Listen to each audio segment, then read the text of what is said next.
All right, we are live. Hey everybody, it's Dale Jr. here for the Dale Jr. Download and the Ask Jr. part of the show with Xfinity, presented by Xfinity. We thank those guys for everything they do for us. And we got some great questions from y'all on social media. Leah's going to help me with those questions. So go ahead, Leah. First question from Higgy. How much of a difference is there in prep and execution for lead hosting versus being the color commentator on a broadcast? Well, I will just say this. They told me I was going to host with Brad Paisley. I'm like, all right, I'm going to be super nervous because when you're hosting, you're the one that starts the show. Hey, welcome everybody to Nashville Super Speedway. You got to know where you're at, what you're there for, and you got to really present this moment as this very important thing and talk about how special this race is and all that. And, you see Mike Tirico and people do that, and it seems so effortless. But when you're put in that position at that table and you got to just kick it into gear, it's really scary. And the other part, too, is you'll have the producer in your ear, and you're sitting next to whoever you're working with, and they'll go, all right, send it to commercial. Well, you have to have a thought in your mind to go, all right, we'll be right back after the break. But you can't say that every single time. You've got to have different creative ways to send it to break and then bring it back from commercial, right? So what I did was I went and watched a lot of Countdown to Greens on YouTube. Chris Devoto was amazing at hosting Countdown to Green for years for NBC. So I really literally sat there and listened to every word she said during the show and wrote down some of the interesting things and ways she sent them to commercial or brought them back, and just ways she interacted with the people she's working with. So that was really, really helpful. And I miss working with Krista. She was amazing. And so, I felt a little bit better after doing that. I went into the production meeting on Saturday morning before the Xfinity race, and I got the production sheet on basically they hand you a sheet that's basically, all right, at 2 o'clock, we're coming on air, and this is what's going to happen. This is who's speaking, and this is what they're going to talk about. And my name was at the top of the list. I didn't know I was doing Countdown to Green for the Xfinity race. I didn't until like an hour before. And I about threw up. And so a second later, after I got over that that nausea, I was like, no, this is a good thing. It's a quick 20-minute Countdown to Green before Xfinity, and it'll give me a test run, for tomorrow, so I don't go into tomorrow completely, without any reps. So, when I watched TV before all this, before I actually started doing it, I never thought any of that was hard or looked at it like, oh, that must be difficult, or, man, I bet those guys are nervous, or look how well they sent it to commercial. You don't think about those things. It just seems effortless. But when you get thrown into that position for the first time, you're like, ah! And so it was really scary. Plus you're sitting next to Brad Paisley's icon, right? And that makes you, I'm nervous around celebrities. I don't care what I've done in my own life, but I'm nervous around them. And so working with him was great. He was super into it. So, but that adds to the anxiety a little bit. But once you get that introduction out of the way, because I had this thing that I had all these, where we're at, town we're in, our proximity to Nashville downtown, the name of the race, the Ally 400. Luckily, it was a simple name. Who my co-host is, and as soon as you sort of get all that information out of the way, it's home. Then you're just, then it's really more nothing scripted from that point on. So it was. I loved it. I don't know that I'll get to host anymore. If I do, I do. I don't ask for it. They don't.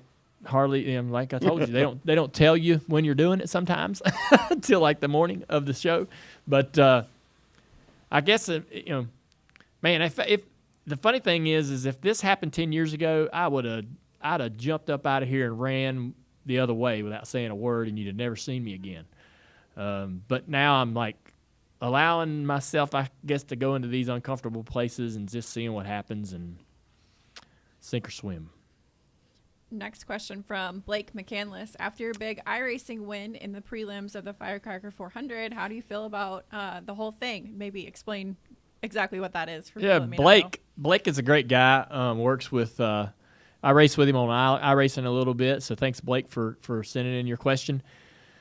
So Parker Klingerman and Landon Castle have an e-racer, sort of an esports for iRacing. They have like a business where they are the promoters for big racing events on iRacing.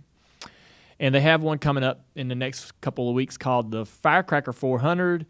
It is a big deal. There's over 400 people that sign up. They pay $25 a piece to sign up to try to race for 88 spots that will eventually try to qualify for the 40 spot starting grid. So it's kind of like you don't like the $25 doesn't guarantee you a spot in the race.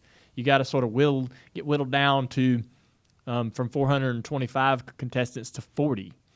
And anyways, I made it into the top 88. So I think tomorrow is qualifying, and we'll see who gets locked into the top 20 in first round qualifying. But it's a pretty fun thing that happens on iRacing, and Blake is part of the broadcast. He's a pit road reporter for this. It's really cool.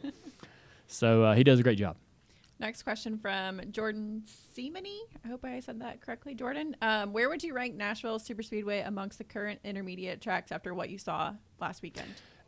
So Eric Moses, the president at the track, NASCAR, everybody, I was blown away. I tried to articulate that the best way I could throughout the broadcasts and on social media, but I'll be honest, I was not too excited about NASCAR going to the Superspeedway. Judging what the races looked like, a decade ago, and the difficulties with crowds and so forth, and how far it was in proximity to downtown Nashville, I love the fairgrounds, and everybody knows I'm trying to push to try to figure out how NASCAR can return to the fairgrounds. So I've been working real hard with that sort of message for years. And I wasn't about this. I wasn't into it. Didn't think it was going to be good. The track was dormant and rough looking and in bad shape. I had to apologize to Eric and his team, and because I wasn't supportive, and I should have been. And they went when I pulled. So we get to the racetrack. And I'm driving into the tunnel. It's amazing. Everything's got a fresh coat of paint on it. The grass is perfectly manicured. There's not anything out of place. There's not a tick of rust on a fence. There's nothing. It looks brand new, this whole racetrack. And so we're pulling into the tunnel, and the tunnel's massive. And I'm thinking, wow, this place looks amazing. We pull up in there into the bus lot. Everything's lined up smooth. Everything's organized. This garage is here. This garage is here. All the roads look great. They'd repaved the whole apron and pit road. They painted the walls. I went into the media center, and they had redone the entire interior and fixed and cleaned up everything. I mean, it took a ton of work to go to every space, interior, exterior, facility, grandstands, suites, the TV booth, everything got a remake. And it was amazing, right? So the place looked great. That was impressive enough.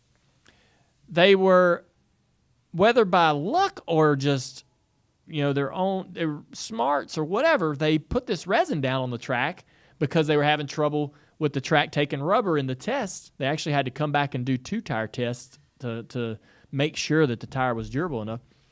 This resin speeds up the ability of the track to take rubber, and so this track was just taking rubber, and the groove widened way out in the Xfinity race. And it was great in the Cup race too. And I'm like, holy moly, man. I mean, everything that needed to fall into place, everything that you hoped would happen, happened. You had an amazing place, giant crowd, traffic for miles. I mean, I know nobody loves sitting in traffic, but, I mean, after everything we've been through in the last 2 years with declining numbers and pandemic. And I mean, it was amazing to have some traffic. And so the track was great. The cars raced great. We had good drama in the race, a pretty fun, entertaining race. I couldn't believe it. So I am still absolutely 100% huge fan of figuring out a way for NASCAR to return to the fairgrounds. But it is without a doubt very possible, no problems. I see no hurdles for both of those two facilities to function in the same calendar year for NASCAR. No problem at all. And so I think this Nashville Superspeedway leapfrogged several other racetracks in my mind in terms of where I'd want to go and see a race. Not only are you going to be able to see a great race with a wide racetrack, multiple grooves, passing opportunities and so forth, but you got the town of Nashville just 28 miles away to downtown Broadway, where you're going to have a blast on Thursday, Friday, and Saturday night. And so I think it's one of the best tickets now. It just come out, immediately becomes one of the best tickets on the circuit going forward. Next question from Samuel Olish. When a brake rotor grenades, is there any indication that it's coming, or does it just happen? Well, there's a lot of things that so the brake fluid gets hot, and when it gets hot, it starts to it may start to boil or whatever, but the pedal gets long, meaning when you typically when you mash the brakes, it's as hard as pushing against this table. And when the brake fluid gets hot, that pedal goes further down before you get to that stop, that hard sort of pressure point. And eventually it'll go all the way to the floorboard, and there's nothing. I mean, you'll mash the brake pedal, and it'll freely swing all the way to its stop point against the floorboard, and the car is still going, right? It's not slowing down. And so the heat comes through the caliper, through the pads, into the rotor, and, all those things are happening. And, so there are some, you don't know, like, oh, I'm about 2 laps away from exploding a rotor. You don't really know when it's going to happen, but if you're heating those brakes up so much that the pedal's getting long, you could have, failure's a possibility. The other way that you might understand that might be happening is if you get a vibration in the pedal. I had that happen at Martinsville in a late model stock race. I got the rotors hot and warped the rotors, and the rotors actually were warped, and so they were shaking and pushing back against the brake pads, pushing the pads back into the caliper. And so when I'd go into the corner, the pedal would go long because it's then trying to push the pads back to the rotor to make contact. And so, but eventually that warped rotor is just going to disintegrate, and which it did. Two rotors came off at the same time going into turn 3 at Martinsville in a late model stock race, and I pounded the fence. We've seen failures at Martinsville and places like that all the time. Anywhere, I was surprised I didn't have brakes in my notes. We usually do a lot of research and try to get really prepared for what we might experience over the race weekend, and I don't know that any of us were thinking brakes. But we should have been, because anytime they put that little rear spoiler on there, that takes so much drag away from the cars. So when you're lifting off the gas, that big spoiler helps slow the car down going into the corner. So it helps you don't have to use as much brakes. So when you take that away, now you have to use more brakes to get the car to slow down. And every time we go to big tracks with that little spoiler, the teams are a little bit surprised, I guess, and they're reminded, I guess, about, oh man, we got to do better at cooling brakes and cooling the system. So I was mad at myself, I guess, because that light bulb didn't come on in the middle of the week trying to prepare for this race. But man, it really was difficult to watch some of those guys have some of those hits they took and running over debris the rest of the race. You got a brake failure on the 12 car, and then there's debris getting other guys. They're running over his debris laps later. There's still debris on the track, and guys are having trouble with that. All right, one more question quickly from Brian Gash. Last week you talked about your barbecue grill. What's your favorite thing to barbecue? Also, do you have a favorite barbecue place from when you traveled? Rendezvous, I think in Memphis? Memphis is my favorite place to eat barbecue. They have this dry rub ribs. It's amazing. And from the first time I went in there, it's just a great atmosphere. They got great service. It's a happy place. I've just always enjoyed it. I would get them to ship me ribs. You can get Rendezvous to mail you their dry rub ribs. And I took that rub and use it on all kinds of other stuff too. But so Rendezvous is probably one of my favorites. I'm sure there's others out there that I'm forgetting, but because I've been to so many good barbecue places over the years. My favorite thing to probably eat is ribs. I'm not great at cooking them, but my favorite thing to eat is ribs. And probably my favorite thing to cook is brisket, because I feel like I do that better. When you're cooking barbecue and you're not very good at ribs, you have a little anxiety, and it's a long process. So you got that, you're like, oh, is this going to be good or not? And but with brisket, I can relax and enjoy it because I feel pretty confident in the way I can do that. All right, that's it for today. All right, y'all. So that's some great questions. And one of our network partners ought to look into Blake McCandless as a pit reporter someday. Let him do a truck race or something. Anyways, thanks for all the questions. Thanks, Leah. Thanks to Xfinity, our proud premier partner of NASCAR. Great partner to this show. They've done so much for our sport. So we thank them.